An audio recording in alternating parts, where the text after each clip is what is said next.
I want to talk about how I turn every single client that I've gained over the years into revenue and reoccurring revenue, apart from the trailing commissions, but you know, also providing value to the client so they stay with you and you get less chargebacks. So, what that idea and what that strategy is when you close a client, you want to kind of use them almost like a sponge.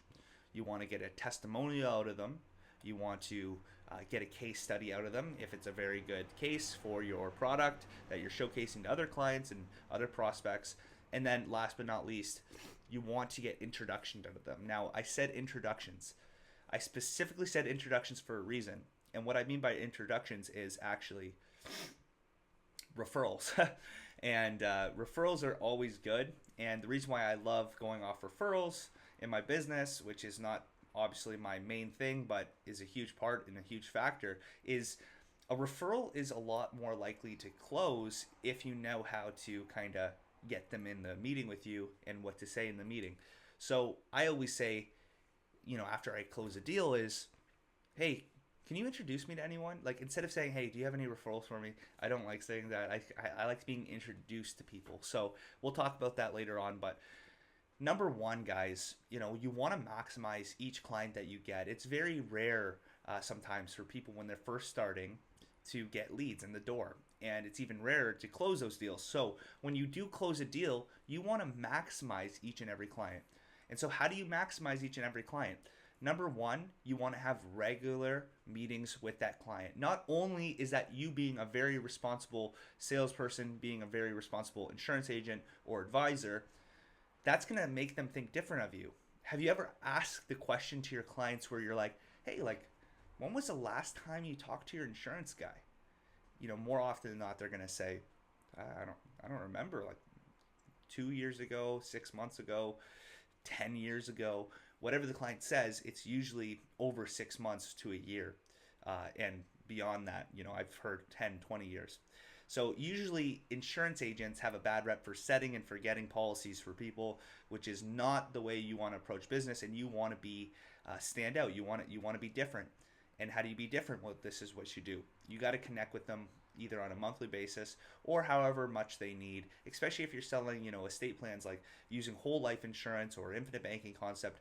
You absolutely need to be connecting with them at least once a month. So, with that said, that brings me to the next thing, right? When you do get the client, you absolutely should be asking for testimonials. And it doesn't have to be, you don't have to be serious about it. You don't have to be like, sir, I need a testimonial from you. Please give me a testimonial. It could be like, brother, I'm just trying to grow my business, man. And, I thought we had a great experience, working together here. By any chance, could you get me a testimonial, man? I know, that's cliche and all that, blah, blah, blah. But yeah, anyways, get the testimonials from clients. It doesn't matter how you get it. It could be funny. A lot of my clients, they're a lot of guys have some characters to them. They're characters out there. So I like having them have their own personality when they write the testimonial. I always say 3 to 4 sentences, and that will allow you to put it on, your social media. And get it out there and show how legit you are, and also start doing Google reviews. I mean, I haven't done Google reviews, but it could be a great strategy, and it's something that I would do. So if it's an option for you, definitely do a Google review and then attach that to your website somehow. That might come in the future. I'm not sure if I'll be doing that in my business, but make sure you're always getting testimonials. And then, another thing here, guys, is while you're doing your testimonials, or even, when you first do your onboarding call with the client, something that's really beneficial for you is, doing a case study, right?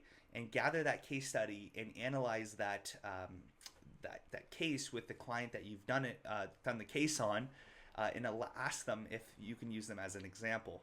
And that could be a very useful idea for you. What else, guys? Another thing, guys, is I want to go back to the testimonial, or sorry, I want to go back to, introductions and referrals and how to build that business up. So a great way to ensure that you're maximizing your referrals and making sure that those referrals will close is build kind of a community over a product. For example, I've built a community on whole life insurance and infinite banking and all this. And so it's very easy for me to ask for introductions. This is kind of how I do it.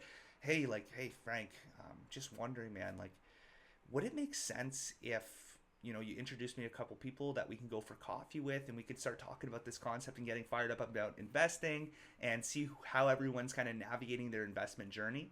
Would that be cool, man? I'm excited, dude. I really like that, we've been able to work together over the last 3 years.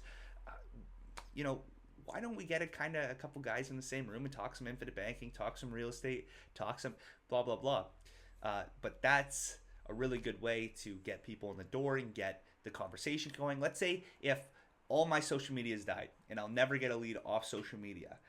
I know for one fact I've built a good clientele where I will go to that clientele, do a meeting, a catch-up meeting or whatever you call it, and go over the plan, make sure they're following the plan, da da da da da. And at the end of the meeting, be like, dude, I'm so happy that you're still following the plan, or let's hope they're still following the plan. But hey, I'm so happy that you're still following the plan, man. Hey, do you have a chance to go for coffee and let's just kind of get fired up about infinite banking and let's chat investing and all that. That's my goal, dude. That's my biggest goal. And I don't even know if I should be telling you that, but when summer hits, you guys might know, like, people aren't on social media looking for life insurance. So sales usually goes down for people. But because I use that strategy right there, I was able to just keep getting referrals throughout the summer. And here's the thing. People don't realize I'm asking for referrals. I'm asking for introductions. And it's not in that type of way. It's more so, hey, like, let's get fired up about infinite banking. Who do you know that, you can introduce me to?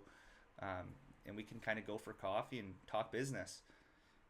So when people come to a meeting, they're more likely to close, because let's say Frank on this side, we just closed him, or we closed him and he's been a reoccurring client for me.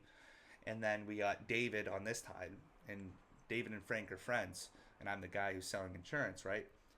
Let's say I ask Frank, hey, can we go for coffee with David, or who do you know? And Frank refers David, and we go for coffee. Well, guess what? Now we could talk about Frank's case where I closed him, and we could talk about how he's using his policies and how he's gaining experience, and it's going to be a lot easier to close rather than me just having to go to Dave directly. But because we're going for coffee, or we're in a Zoom meeting and we're just talking about Frank's case, Dave's going to feel a lot more comfortable because there's a middleman in between us. It's not just a indirect connection, right? So that's my tips, guys. Not only are you going to become a much more responsible agent, you're going to maximize each client if you just do that, guys. Ask for introductions, connect over coffee, make sure you're, helping your client and reviewing all the plans that you set up. Don't be waiting, 1 year to 2 years to connect, and especially don't be like those agents that set it and forget it. That just leaves chargebacks. So you're going to be eliminating chargebacks, and you're going to be eliminating being irresponsible in your business. So connect a lot with clients that you already have. I know it's a hassle sometimes, but it's very useful for your business. But then ask for introductions, and always do 3-way meetings, coffee dates with your clients, so on and so forth. But hope you guys enjoyed those little nuggets in there. Take care, guys, and I'll see you in the next video.